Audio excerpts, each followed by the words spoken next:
There, we did our group project with Home Sweet Home Ministries. The people involved were me, my name is Zach, Joe, Manette, Derek, John, and Sean. The initial plan was to work with Midwest Food Bank. That did not go to plan. The plan was to feed the people in need. Our goals were to reach $100 per person, learn about what the organization would need us to do to reach our goal of $100 per person, and to finish the project before the early submission deadline. Our idea to reach the goal was basically to volunteer, maybe set up a food drive, or find organizations that would want to donate for our cause. Right, as far as the actual implementation of our plan, we had to change our organization to Home Sweet Home Ministries. I had a problem getting in contact with Midwest Food Bank. We had a couple members try to contact them. We never heard back. But with Home Sweet Home Ministries, we contacted them. They got back to us right away. They gave us a list of needs as well as volunteer opportunities for our group. With them, we were able to complete our primary and secondary goal. Primary is $100 per person. Secondary, we identified the needs of the organization as well as got our project done by the extra credit deadline. So this is the results of our project. Through our collective volunteering at $10 an hour, our group was able to raise about $280 for for Habitat for Humanity, who we were referred to through Home Sweet Home Ministries. Through donations, we were able to raise $370. We got about $150 in gift cards from local businesses that wanted to donate. And then we set up a Facebook group, or a Facebook donation event that we were able to share with friends and family and raise the rest of the money. The only goal we didn't make was working with Midwest Food Bank, our original goal. We just had too much trouble trying to get in contact with them. We figured we'd find a better organization who more needed our help. Then everybody volunteered. We all did what we could to raise our gather our donations, and in the end, we ended up reaching our goal. All right. So moving on to individual contributions. Here on the left, we have the team members and then the contributions that they made. For Sean, he volunteered as well as managed the Facebook fundraiser and helped raise money for the group. Derek Townsend also built our website portfolio, also did donations and sent a donation link to associates.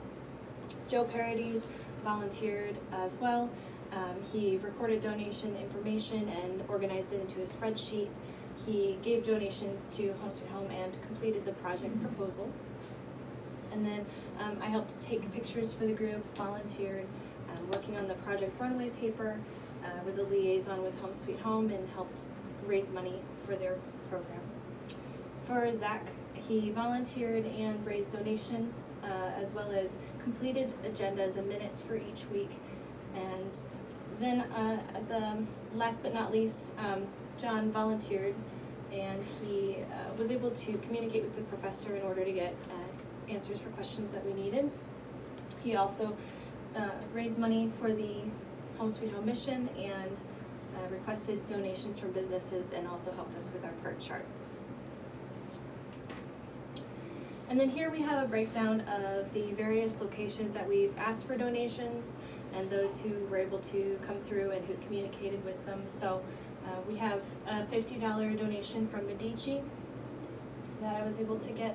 From Epiphany Farms, John got $100 for our group. And then Sean set up a Facebook event, as I had spoken about previously, and we were able to raise $220. And again, these are just a few of the other places that we contacted to raise money for our program. All right, so for our meeting goals, there's donations of $650. The majority of the team showed up, consistently communicated well, and put in the time and work they committed to. We didn't work with Midwest Food Bank. After repeated unsuccessful attempts of our team to schedule with Midwest Food Bank, the team decided to contact Home Sweet Home Mission. The group was able to work at HM's Restore Warehouse for volunteer hours. We had a problem with a team member, and we tried to resolve that, and I think that worked out okay. So And as for expert power, as for a concept that we use, I thought that Derek had expert power because he had previous experience building websites. So it was a unique skill set that provided an opportunity to create a more extensive resource. And I think he did a pretty good job getting that up in a timely manner.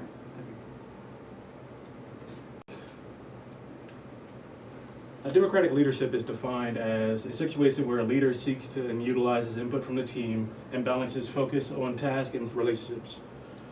Overall, our team was pretty much a democratic leadership. We did our best to hear everybody out, make sure everybody had a voice and opinion.